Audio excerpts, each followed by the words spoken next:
అన్న ఇప్పుడు ఆటో మీద నిత్యం మీరు తిరుగుతుంటారు కాబట్టి, సో రోడ్లు ప్రధానంగా రోడ్లు ఎలా ఉన్నాయన్న? కొన్ని చోట్ల బాగున్నాయి అన్న, ఇంకొన్ని చోట్ల చేస్తున్నారు, పని చేస్తున్నారు. పని చేస్తున్నారు. గతంలో ఎట్లా ఉండేవన్న రోడ్లు? బాగోలేదు, అస్సలు బాగోలేదు. రోడ్లు బాగోలేకపోవడం వల్ల ఎటువంటి ఇబ్బందులు ఫేస్ చేసేవారన్నా మీరు? కస్టమర్స్కి ప్రాబ్లం, ప్లస్ మా బండ్లు రిపేర్ వచ్చాయి.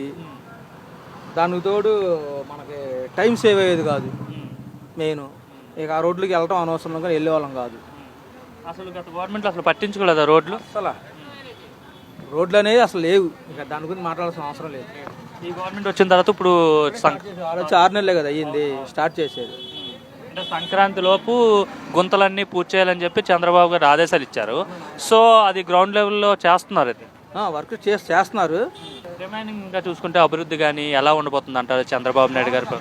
బాగుంటుందనే, ఎందుకంటే అమరావతి క్యాపిటల్ ఇక్కడికి వచ్చింది అనుకో, ఆటోమేటిక్గా డెవలప్ అయితే ఆ ప్రభావం మనకు అందరమే పడుద్ది కాబట్టి అన్ని రంగాల వాళ్ళకి ఉపయోగపడుద్ది.